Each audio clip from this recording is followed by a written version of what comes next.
I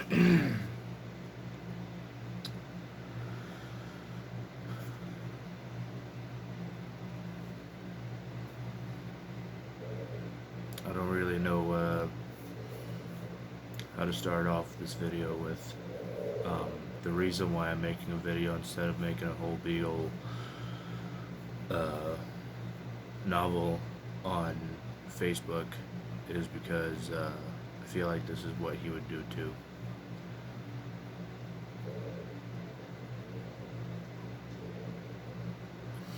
On Friday, I've been. It happened 2 days ago, but I haven't done anything, said anything, done anything, or whatever like that because I've been trying to be respectful to his family. But 2 days ago, I lost one of my best friends.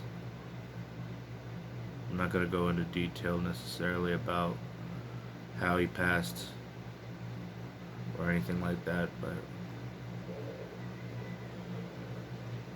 his name is Nathan Oliver Nook.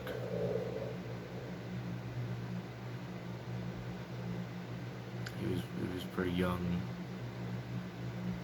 He was older than me, but he was still really young. If I could remember, I can't necessarily remember his age, but I know that he told me that he was over 30, and he did not look like it at all. He looked like me and him should have switched ages, but he had a young boy. His young boys take this really hard, as far as I know. I pray to God that his boy is okay, his mother's okay, his sister, his siblings, his friends, his lady friend that is friends with me, Shannon. I hope that everybody's okay. I also wanted to make a video just to kind of share some stories with me and him.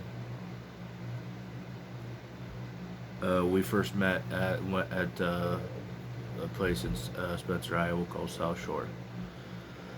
It was pretty much like a distribution center for Pioneer Seed, now known as Corteva. I don't care.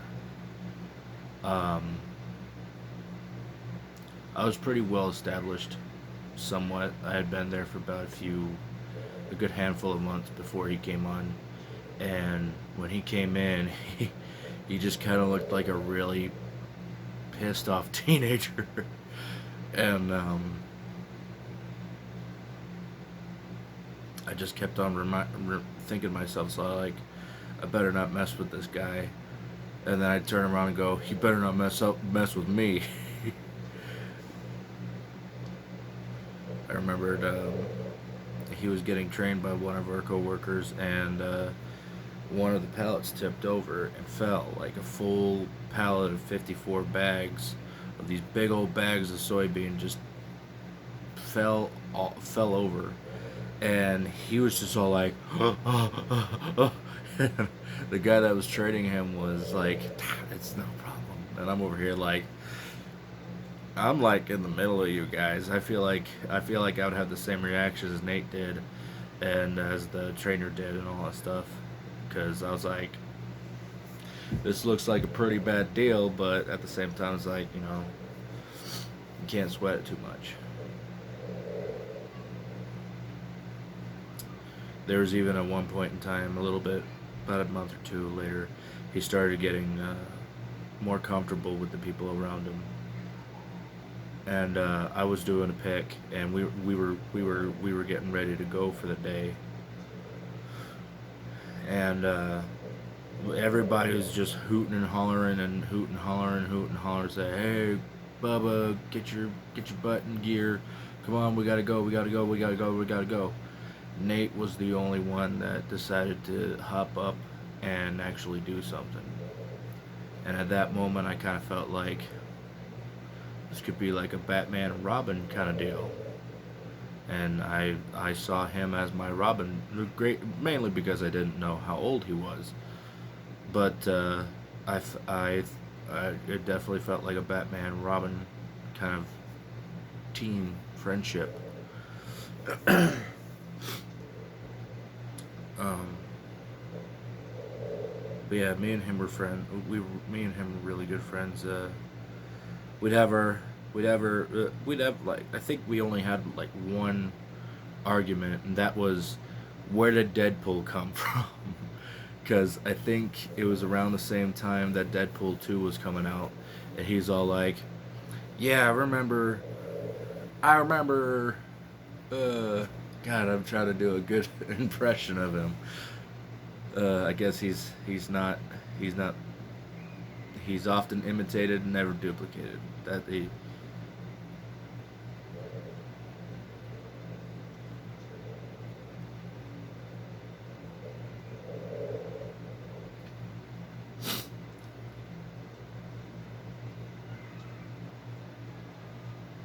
Give me a moment.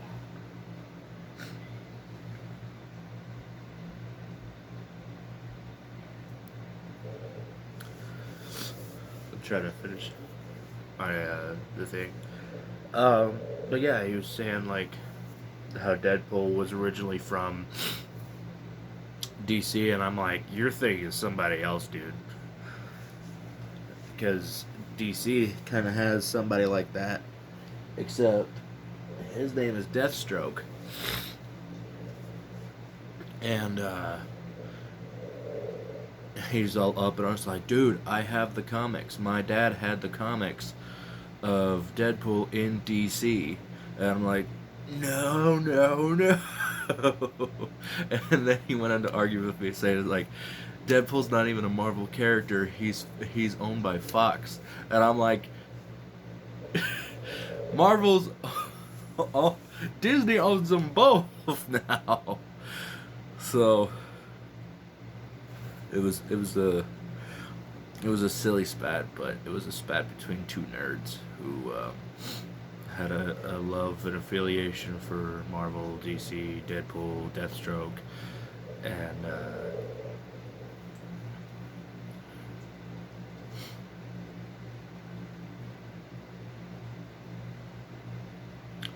I have one more story,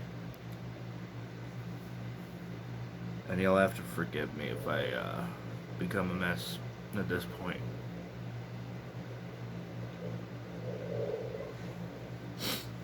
Around August or September of last year.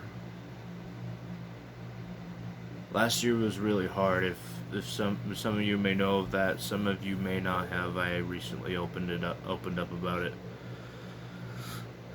But last year was one of the worst years of my life.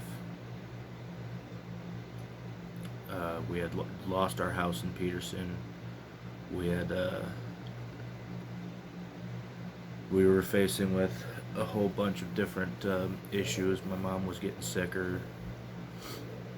Um, I was trying to get uh, the cost for training to train with Impact Pro Wrestling, and I couldn't work up the funds and all that stuff. I would try to go to the bank and get a loan for how much ever it costs to train, and I get denied. And I would try to train to save, and nothing would happen. And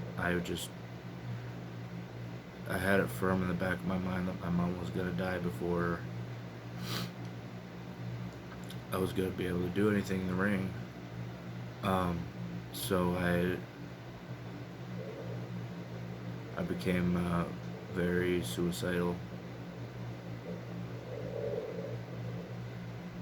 But specifically around August or September, I can't necessarily remember. It was around that time last year. I had invited I invited some friends at South Shore to come drink with me at a bar called Poor Judgment, and there was only three people that showed up. It was my friend Ryan Roos, Patrick, and Nate. All three of them showed up, and I was thinking to myself, I'm like, well, I guess I'm surrounded by some good people. I'm surrounded by friends. I'm not around certain people that I don't wouldn't want them to find me or anything like that. And I said, okay, let's. If I'm gonna go, I'd like to go happy. I guess I don't know. I don't know how to explain that, but basically the long necks became pints. The pints became pitchers. And then all of a sudden, I started paying for everybody to have a shot of Everclear. I ended up having 2 shots of Everclear, and I got just stupid plastered. And Nate had a shot too, but he seemed to have more of a tolerance of what he was drinking. And it's probably because he was Irish and all that stuff, but yeah, he was pretty tolerant because I don't condone drunk driving at all. I don't condone any of that, but he was good enough to keep to drive at least. Um, him and Patrick, I feel like we're all like something's up. Something's up. And they tried to get me out of that bar, and they did. And at first he was all like, "Hey man, let's go to the strip club. Let's go to Southside." And I'm like, I'm so drunk that I don't even care. I'm all like, "Yeah, titties, yeah, woo." And we had stopped at Burger King to get something to eat. And he's like, "Bubba," and I'm like, "Where?" And he's like, "You like to eat cheeseburgers fast, right?" And I'm like, "Yeah, boy." And he's like, "Okay, I got a cheeseburger right here. You got a cheeseburger right here. Whoever can eat this cheeseburger faster is the winner." And I'm like, "Give me the burger." And I had taken the burger. And he's like, "Okay, 3, 2, 1, let's go." And I took the whole burger. And I just, I consumed that burger so fast. And he took a bite, looked over, and saw that my hands were empty. And he's like, "What the crap, man? What the?" And it was awesome.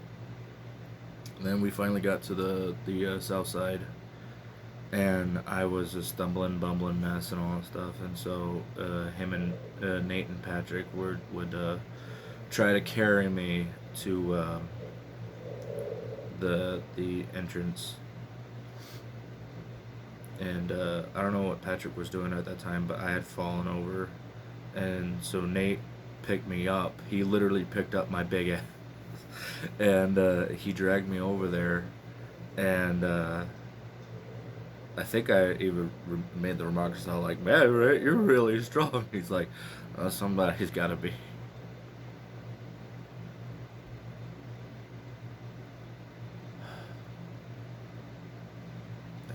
That hit me really hard.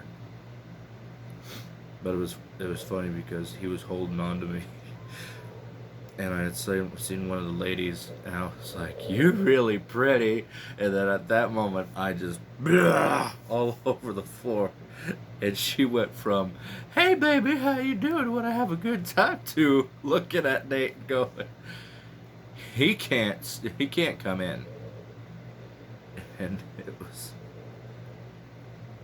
so funny. And so I think Patrick had stayed back.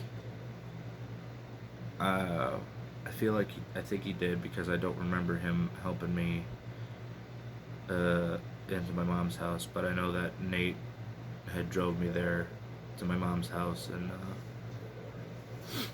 made sure I was safe, sound. I think he like body slammed me into the couch to make sure. He's like, "Okay, now you stay right here. You get some sleep, okay?" I'm like, "Okay, Nate. You're my brother. I love you."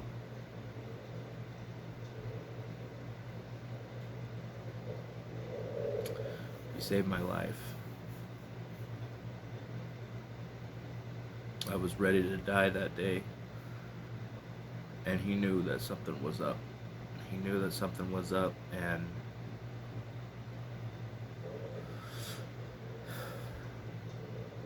he was my hero.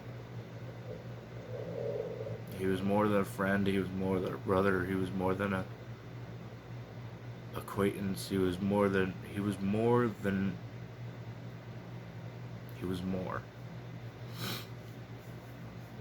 He was my hero.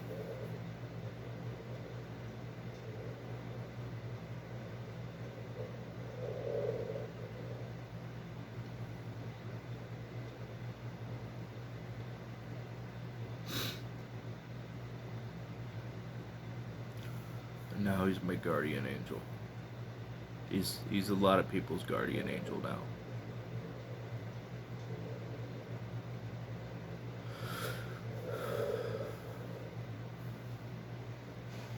I'm gonna miss him so bad. This weekend has really sucked.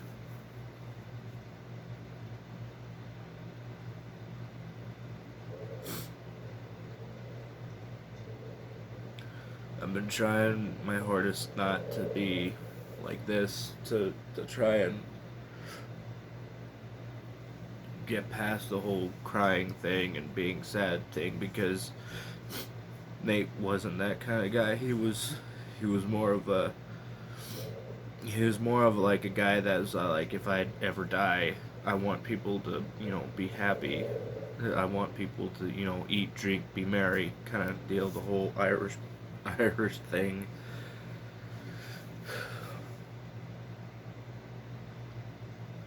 You gotta forgive me, bud.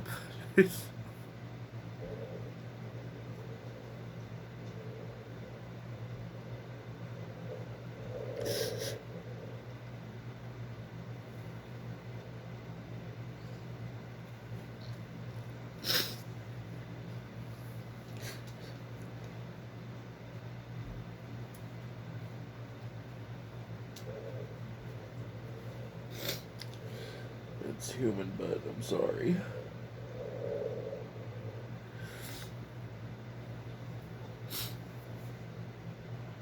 My prayers go out to his son, Malachi. My prayers go out to his mother, his siblings, his other friends, his Shannon.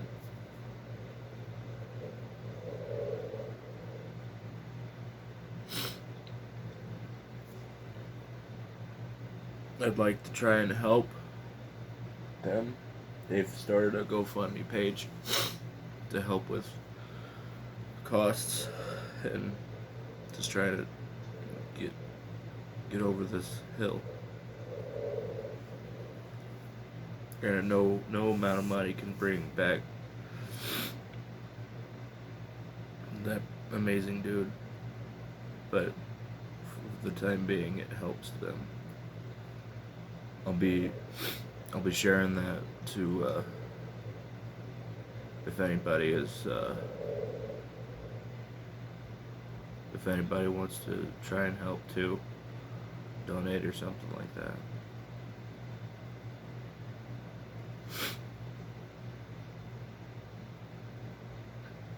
I'll go ahead and end it with, I love you, Nate. I'm gonna miss the hell out of you. So many people love you. So many people are gonna miss you. Rest easy, my friend. I love you.